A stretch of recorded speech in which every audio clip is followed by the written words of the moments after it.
Thank you very much. Everybody, please have a seat. Sorry we're running just a little bit behind, but I figured it's a great day to enjoy the Rose Garden. Today, members of Congress have a simple choice to make. They can stand with the big oil companies, or they can stand with the American people.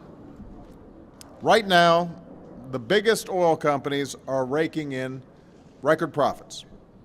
Profits that go up every time folks pull up into a gas station. But on top of these record profits, oil companies are also getting billions a year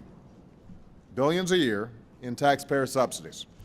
A subsidy that they've enjoyed year after year for the last century. Think about that.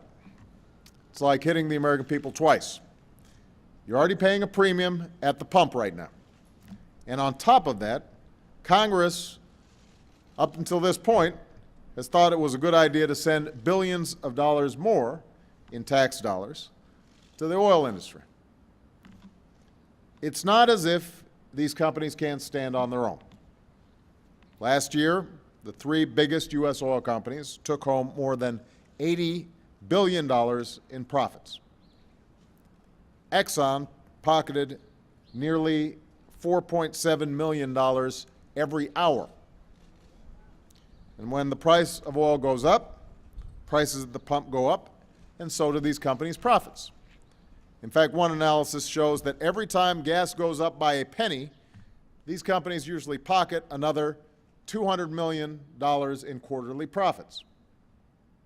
Meanwhile, these companies pay a lower tax rate than most other companies on their investments, partly because we're giving them billions in tax giveaways every year. Now, I want to make clear, we all know that drilling for oil has to be a key part of our overall energy strategy.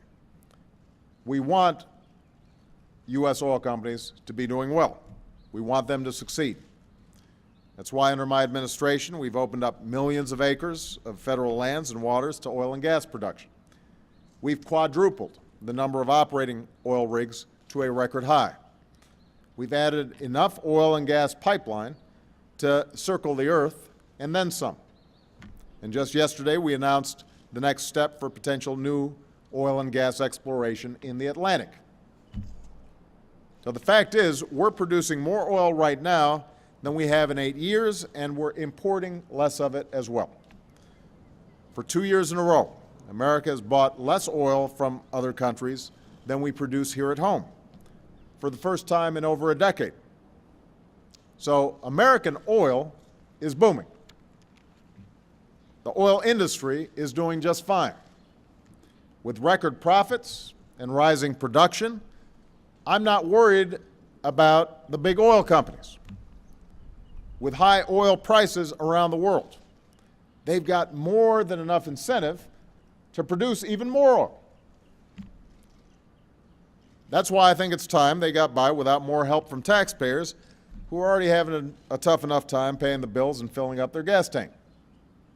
And I think it's curious that some folks in Congress who are the first to belittle investments in new sources of energy are the ones that are fighting the hardest to maintain these giveaways for the oil companies. Instead of taxpayer giveaways to an industry that's never been more profitable, we should be using that money to double down on investments in clean energy technologies that have never been more promising. Investments in wind power and solar power and biofuels. Investments in fuel-efficient cars and trucks and energy-efficient homes and buildings. That's the future. That's the only way we're going to break this cycle of high gas prices that happen year after year after year as the economy is growing. The only time you start seeing lower gas prices is when the economy is doing badly. That's not the kind of pattern that we want to be in. We want the economy to be doing well and people to be able to afford their energy costs. And keep in mind, we can't just drill our way out of this problem. As I said, oil production here in the United States is doing very well.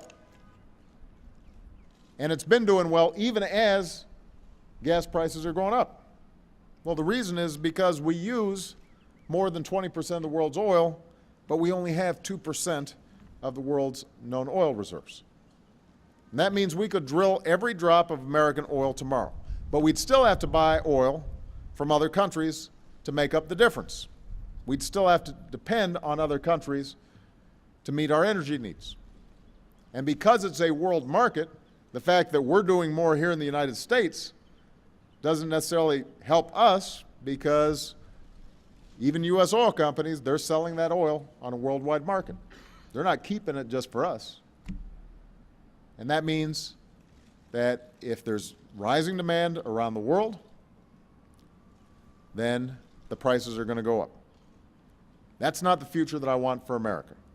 I don't want folks like these back here and the folks in front of me to have to pay more at the pump every time that there's some unrest in the Middle East and oil speculators get nervous about whether there's going to be enough supply.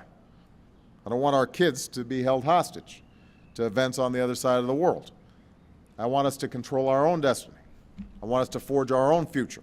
And that's why, as long as I'm president, America is going to pursue an all-of-the-above energy strategy, which means we will continue developing our oil and gas resources in a robust and responsible way. But it also means that we're going to keep developing more advanced homegrown biofuels, the kinds that are already powering truck fleets across America. We're going to keep investing in clean energy, like the wind power and solar power that's already lighting thousands of homes and creating thousands of jobs.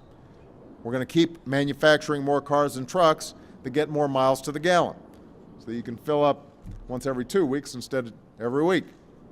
We're going to keep building more homes and businesses that waste less energy, so that you're in charge of your own energy bills.